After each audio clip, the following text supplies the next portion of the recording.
বয়স বাড়ার সাথে সাথে আপনার ইচ্ছে, ভালো লাগা, শখ, চাওয়া পাওয়া সব কিছুর না কি অদ্ভুতভাবে পরিবর্তন আসবে। একটা সময় আপনার যা ভালো লাগতো, কিছুটা বয়স হয়ে গেলে সেটা হয়তো আপনার আর ভালো লাগবে না। তাই বলি কি, যখনকার শখ তখনকারই পূরণ করুন। না হলে মানুষ বলবে যে বুড়ো বয়সে ভীমরতি হয়েছে। আসসালামু আলাইকুম, হ্যালো এভরিওয়ান, সবাই কেমন আছেন? আমি আলহামদুলিল্লাহ অনেক ভালো আছি। আজকে ঈদের দিনের একটা ব্লগ শেয়ার করতে চলে এসেছি আপনাদের সাথে। এতটাই ব্যস্ত ছিলাম যে ঈদের ব্লগ এখন শেয়ার করছি। ভিডিওর শুরুতেই বলছিলাম শখ কিংবা চাওয়া পাওয়া ভালো লাগার কথা।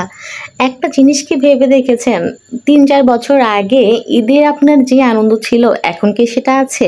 আমার তো নেই। কারণ ৪-৫ বছর আগে আমার ভেতরে যে ছেলে মানুষই কাজ করত, এখন কিন্তু সেটা আমার ভেতরে কাজ করে না।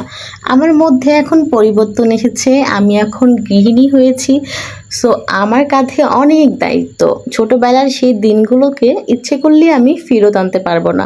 আর ছোটবেলার সেই খুশিকে ইচ্ছে করলেই আমি এখন আমার মাঝে আনতে পারবো না।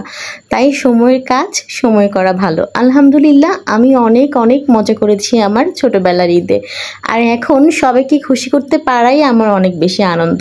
সবার জন্য রান্নাবান্না করা, সবাইকে মেহমানদারি করা, এগুলোই আমার কাছে এখন অনেক বেশি ভালো লাগার বিষয়। এই যা কথা বলতে বলতে ভুলেই গেছি আমি কি করছি, কি রান্না করছি তা আপনাদের সাথে শেয়ার করতে।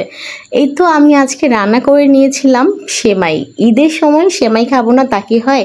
আমি ২ রকমের সেমাই রান্না করে নিয়েছি, জর্দা সেমাই আর লাচ্ছা সেমাই। লাচ্ছা সেমাইটা রান্না করেছিলাম অনেক বেশি দুধ দিয়ে। আমার কাছে এরকম দুধে ভেজা লাচ্ছা সেমাই অনেক ভালো লাগে আর আমার বাসার সবাই খুব পছন্দ করে। আর জর্দা সেমাইটা করে নিয়েছিলাম, এখানেও সামান্য দুধ, চিনি আর নারকেল দিয়ে করে নিয়েছিলাম। আর সেমাইটা অবশ্যই ঘিয়ে ভেজে নিয়েছিলাম। এরপর দুপুরবেলা রান্নাবান্নায় চলে আসলাম। আজকে যেহেতু ঈদের দিন, কোরবানি, আজকে সবার কোরবানি কবুল হয়ে যাক আল্লাহর কাছে এই দোয়া করি। আমার কোরবানির মাংস কিন্তু অলরেডি চলে এসেছে। আমি এটা ক্লিন করে ধুয়ে টুয়ে এখন ভালো মতো রান্না বসিয়ে দিব। আর এর আগে আমি খিচুড়ি বসিয়ে দিয়েছিলাম, যেহেতু কোরবানির মাংসটা আসতে দেরি হয়, তো খিচুড়িটা আগে আগে রান্না করে ফেললে একটু হেল্প হয়ে যায়, অনেকটা সময় বেঁচে যায়। আমি খিচুড়ি রান্না করে রেখে দিয়েছি আর এখন আমি গরুর মাংসটা রান্না করে নিব।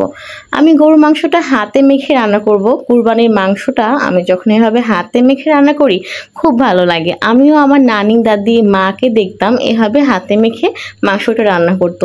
কিন্তু তারা যখন প্রেসার কুকারে রান্না করতো না, আমি আমার সময় বাঁচানোর জন্য প্রেসার কুকারে রান্না করা শুরু করে দিয়েছি।